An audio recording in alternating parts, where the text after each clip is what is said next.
Michael Schumacher changed the Formula One game for all drivers after him. 7 championships, 91 wins, 68 poles, 154 podiums and 1,369 points, all in 16 years of the sport. No surprise the guy was one of the highest paid athletes of all time. The real surprise though are the absurd controversies surrounding his career. Turns out talent is not the only reason Schumi is a 7-time world champion.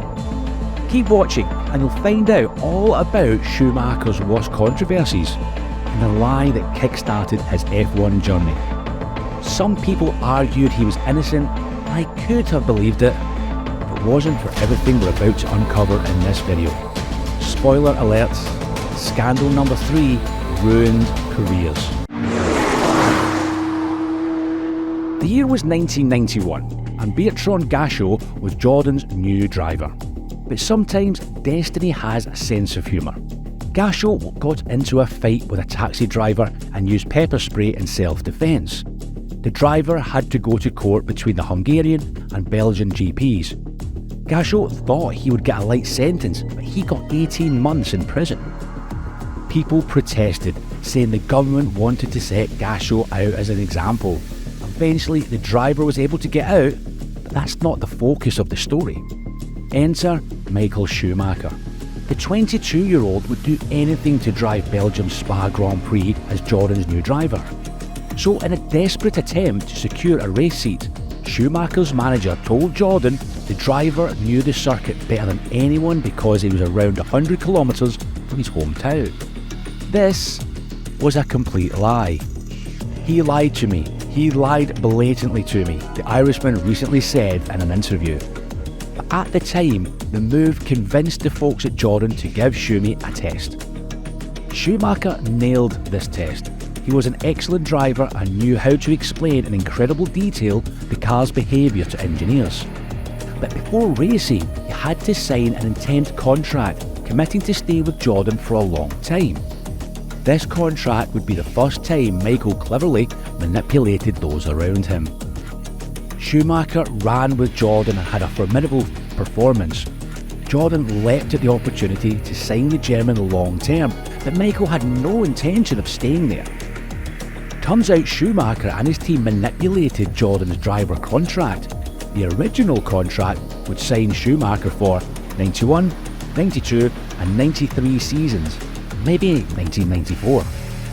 But the German and his team changed the "I will sign the driver agreement" to "I will sign a driver agreement." This opened up the possibility to sign a generic compromise instead of the original driver contract offered by Jordan.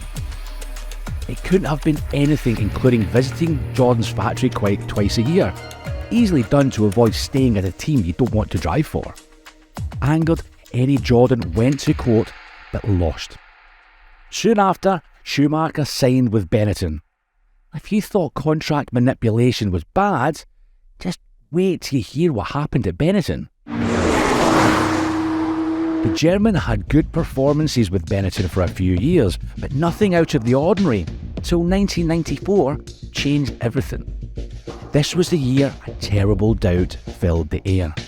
Did Schumacher crash into Damon Hill on purpose to win? Hill and Schumacher were brilliant beginners with a strong rivalry. Things started heating up at the British Grand Prix.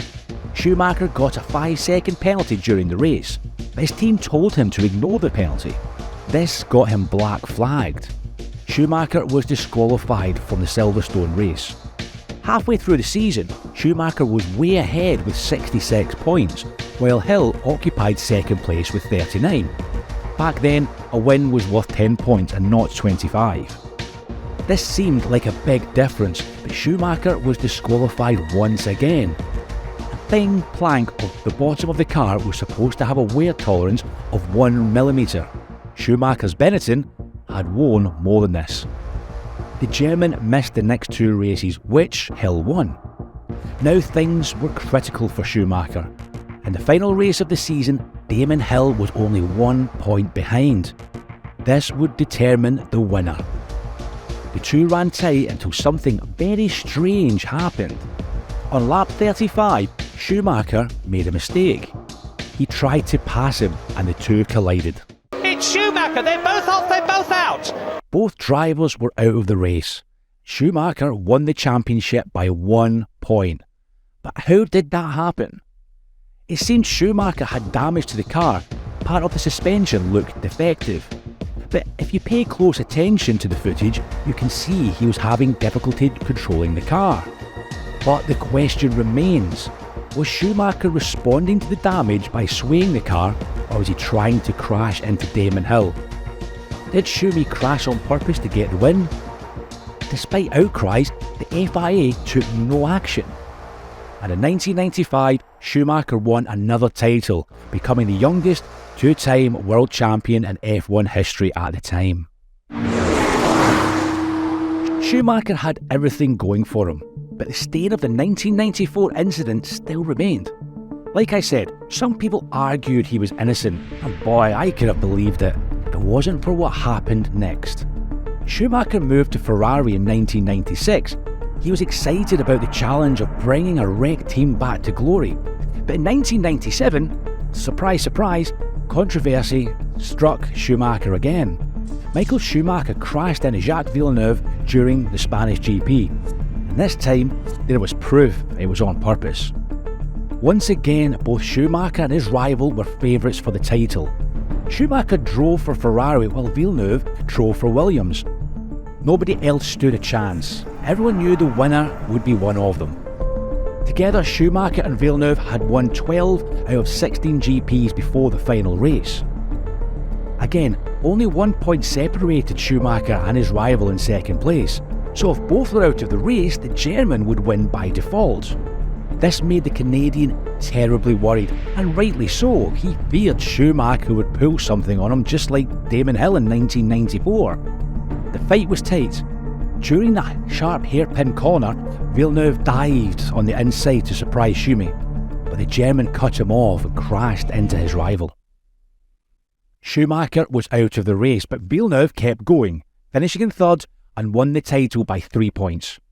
This event tarnished Schumi's reputation, and the media backlash reigned over him.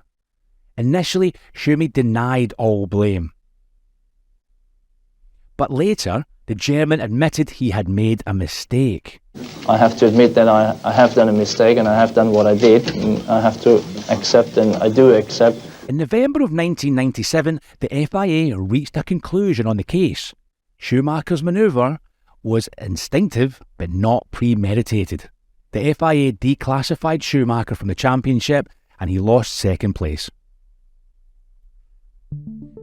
Schumacher spent a few years with no wins for Ferrari until he won 5 consecutive titles from 2000 to 2004.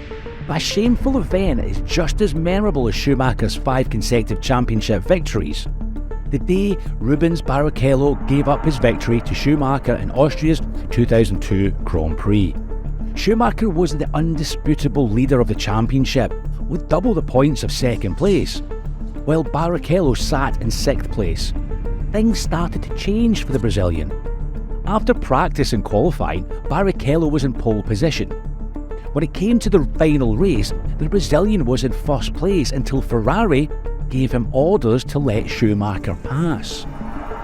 The radio conversation wasn't transmitted on TV, so we don't know the exact content. Barrichello didn't want to obey the orders, but he did so because his contract had just been renewed. But the way he did it was genius. He gave way just a short while before the race ended, so it was clear who was the real winner. On the podium, Schumacher gave Barrichello the trophy, but that didn't fix anything. The media backlash was unstoppable. Even Brazil's president at the time, Fernando Henrique Cardoso, commented saying Barrichello was the real winner.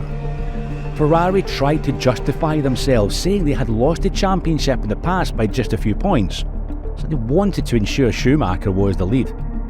The FIA investigated the case, and Ferrari received a $1 million fine. The F1 organisation wanted to stop these types of situations from happening again, so it prohibited team orders. Yet events like these kept occurring, so the organisation liberated team orders again in 2011. This is one of the most controversial moments of Schumacher's career, and for good reason. This type of situation is against sportsmanship and harms drivers immensely. Barrichello's image was tarnished since then. The Brazilian wasn't the same afterwards. Michael Schumacher doesn't only break rules, he also breaks records.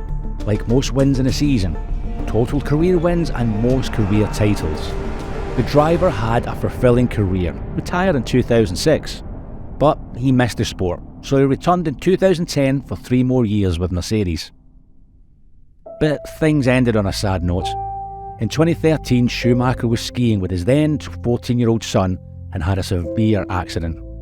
He sustained several head injuries even though he was wearing a helmet. After many surgeries and rehabilitation, Schumi went back home. People rumour he had been paralysed, but the family are very private. Very little is known about the situation. With the former king of F1 gone, new drivers could match his achievements. In 2020, Lewis Hamilton tied Schumi's record for championships. But would Schumi be upset? Records are there to be beaten, and I'm quite relaxed that one day it will happen, whether it's Lewis, whether it's Massa, or it's Sebastian Vettel, or whoever. It might be somebody of the current or of the future that could or will do it. I have no problem about it. Whether it was breaking the rules or breaking records, Michael Schumacher made history. Even though racing scandals tarnished his reputation, in the end he was more than willing to see other drivers outmatch his achievements. Which one of Schumacher's scandals was worse? Let us know down in the comments. And if you were horrified by some of the things you saw in this video, wait till you see other terrible things F1 drivers did to win. Click the video on screen now to watch F1 drivers doing whatever they can to win. The last entry almost ruined McLaren forever. Thanks for watching.